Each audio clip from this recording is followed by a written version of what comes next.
Kadouvia Métonon pour nous présenter le point de l'actualité tel vu par les canards. Kadouvia Métonon, bonjour. Bonjour Joël Tondi, bonjour également nos amis téléspectateurs. Alors l'actualité vue par nos confrères, comment elle se présente? Diversifiée, variée, aussi bien en analyse qu'en fait croustillant. Vous n'êtes pas sans savoir que la Grande Muette a été épinglée avec de faux diplômes qui ont été détectés au niveau donc, de l'armée béninoise. Beaucoup de canards donc, en ont fait donc, leur titre ce matin, sans oublier que c'est possible ou c'est évident que le chef de l'arrondissement de Godomé, Germain Kadja Dodo, soit relevé donc, de ses fonctions. Ça se continue. Et puis, les sanctions qui sont intervenues à la mairie de Cotonou pour une première, la justice qui intervient donc au niveau des collectivités locales pour sanctionner donc, des responsables. C'est autant de sujets abordés ce matin, sans oublier que le journal La Nouvelle Tribune n'est toujours pas de retour. Rendez-vous. Voilà. Quand je viens maintenant, on va démarrer avec la dépêche, puisque la Nouvelle Tribune n'est pas là. La dépêche donc prend donc la première place et affiche donc en grand titre, et là s'occupant beaucoup plus des questions électorales, institutions et réformes électorales, écrit le journal. Richard Boniworou persiste et signe pourquoi la Sénat est née d'une fausse évidence. Programme de vérification des importations, le PVI relègue les douaniers en agent auxiliaire, et puis reconduction des membres du COSLEPI, un cinglant désaveu pour Djogbenou soutient la CDD Bénin au commandement faux diplôme. Eh bien, 16 membres des personnels des forces armées épinglés. Je l'ai dit. Alors, l'Afrique en marche, reconduction du bureau du COSLEPI. La CDD salue le consensus trouvé par l'Assemblée nationale. Suspension de Germain Kadja Dodo. La mouvance tente de récupérer Godomé à l'USL, et puis imminence du lancement d'un parti politique. Romuald Wadaï veut se démarquer de ses mentors. Et toujours parlant donc de l'accusation diverse à la mairie de Cotonou, je le disais donc, des cadres condamnés à une amende et des réparations. Le confrère de la matinée. Communication autour des différentes campagnes cotonnières sous le régime Talon, les dessous des exploits médiatiquement vantés. Sécurité au Bénin, 13 officiers promus, 16 autres déchargés pour faux diplômes. Maintien par le Parlement des mêmes, par le représentant au sein donc du COSLEPI 2018, la CDD plaide pour la mise à disposition du bureau des moyens nécessaires. Le nouvel observateur politique, le Bénin ne sera pas l'otage de la triade exécutif, législatif, cour constitutionnelle, et puis désignation et maintien des membres du COSLEPI, une autre victoire de la coalition de défense de la démocratie législative 2019. Les députés versent dans les opérations de charbon. Nous ne sommes pourtant pas en campagne pour le moment. L'événement précis pour non-assainissement de la ville, abus de fonction et complicité esthétique.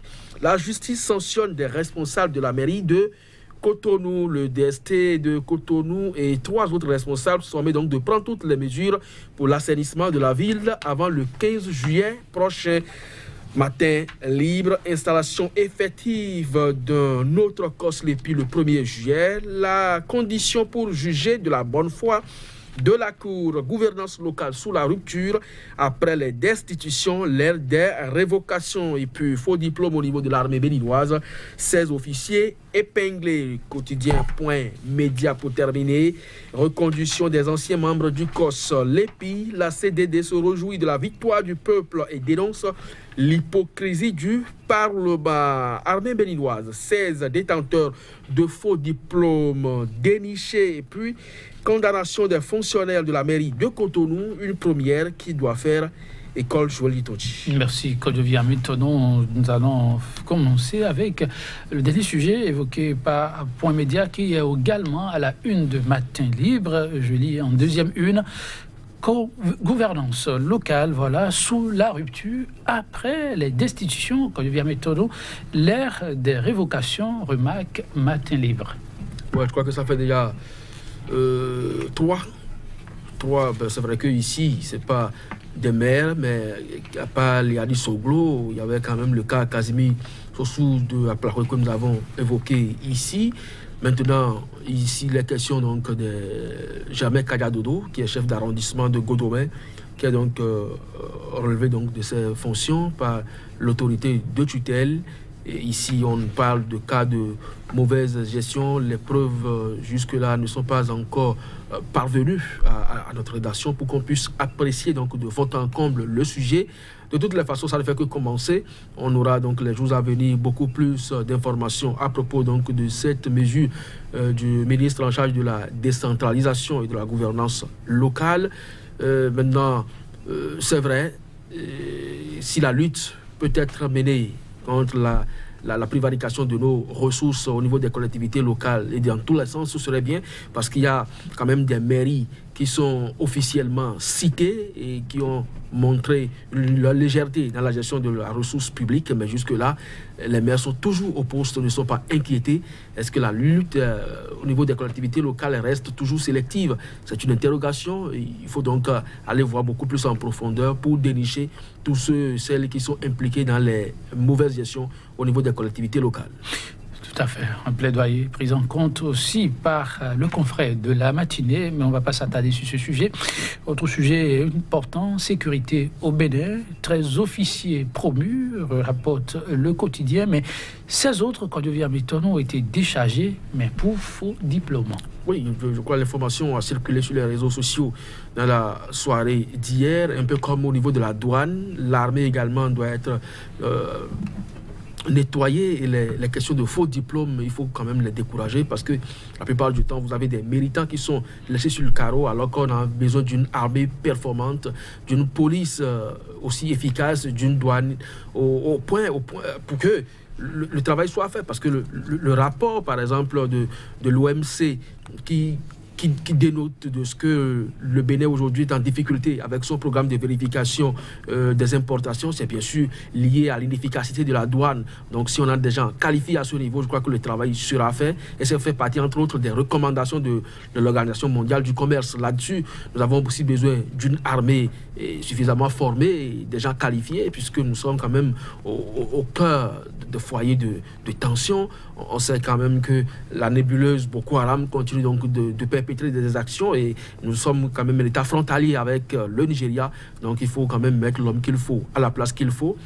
Tout ça aussi participe de la corruption au niveau de l'armée parce que ce n'est pas aujourd'hui qu'ils sont donc recrutés. Et si on les détecte, ça veut dire que effectivement, ils avaient pris pas un circuit. Il faut donc remonter la chaîne et sanctionner également les responsables qui avaient autorisé le recrutement de ces agents aujourd'hui dénichés pour usage de faux diplômes. Ah oui, ça, il le faut. L'Afrique en marche à présent, quand on vient maintenant là pour parler politique, imminence du lancement d'un parti politique qui se cache derrière, vous imaginez, l'Argentier national. Romuald Wanahi veut se démarquer de ses mentors, croit savoir l'Afrique en marche, et de s'interroger vers un choc avec Dakpe Soussou pour le contrôle de l'OCOSA. Oui, parce que les deux se retrouvent malheureusement dans la même circonscription électorale. Nous sommes à la veille des élections législatives. Le ministre forcément a des ambitions parce que jusque-là, son mentor, en tout cas le chef de l'État, Patrice Talon, n'a pas encore avisé. Donc qu'il soit candidat en 2021 ou pas, on le sait. Donc le ministre forcément doit avoir des ambitions au niveau de la représentation nationale. Et l'honorable Dakpe Soussou, qui a octroyé des bouquets Canal+ à sa population, rénové un centre de santé, donne déjà des signes de ce qu'il n'est pas donc au soir de ses actions politiques. Cela voudra simplement dire qu'effectivement, si le ministre arrivait donc à lancer sa formation politique et aller donc aux élections législatives à venir dans la même circonscription que l'honorable Dakpe Soussou, il y aura forcément clash. Pendant que le sujet est à cette innovation de l'Argentier national, l'événement précis rapporte que l'idée du grand regroupement autour du chef de l'État continue de faire son bonhomme de chemin et aujourd'hui, il y aura un vaste regroupement de partis politiques qui fera bloc derrière Talon. Ce n'est pas la première fois qu'on assiste à ça. Au temps, il y a eu Mathieu Kérékou, on avait bénéficié, l'UBF, vous vous rappelez, et quand Yahi Boni est venu, on n'a pas manqué. Aujourd'hui, les forces Kori.Bénin émergents se sont mis en parti politique, mais entre-temps, c'était un regroupement aussi bien de mouvements politiques que de partis politiques. Donc, il n'y a pas d'innovation en la matière. Et là-dessus, je ne sais pas si on est vraiment dans la rupture, parce que la rupture voudra quand même qu'on aille vers le système partisan. La rupture voudra qu'on ne continue plus avec les vieilles habitudes. Maintenant, si Yahi Boni avait fait, et si Kérékou précédemment l'avait fait, et même le président Soglo en avait bénéficié, et qu'aujourd'hui, Patrice Talon, qui prône la rupture, le nouveau départ, va également dans ce même sens, ça voudra dire que notre développement tel que vu aujourd'hui n'est pas pour demain, parce qu'on prend les mêmes et on recommence. Parce que la plupart de ceux qui portent ces formations politiques qui vont se regrouper, tel que vous l'annoncez là, vous les connaissez déjà. C'est Bruno Amosou, c'est Idi Kolaolé, c'est Abimbola, c'est Adrien Humbedi. C'est depuis la conférence nationale à ce jour, c'est les mêmes têtes qui ont toujours fait, aussi bien l'UBF, qui ont fait l'Union fait la nation, qui sont en train donc de tendre aujourd'hui vers la dynamique unitaire au niveau donc, du chef de l'État. De toutes les façons, attendons de voir, mais ce n'est pas nouveau. Oui. Wait and see. Il peut y avoir une petite nuance dans ce qui se fera conduire maintenant. On se dit à demain pour poursuivre ensemble l'aventure, n'est-ce pas? Par la grâce de Dieu. Ah oui, et lui, il est miséricordieux. Il s'est offert à ses enfants. Et le message que vous venez porter au quotidien par ici, vous savez, il a son onction là-dessus. Donc demain, sans faute, on sera au rendez-vous. Merci à vous, mesdames, messieurs, pour l'attention. On se retrouve sans faute demain avec la même disponibilité. À très vite.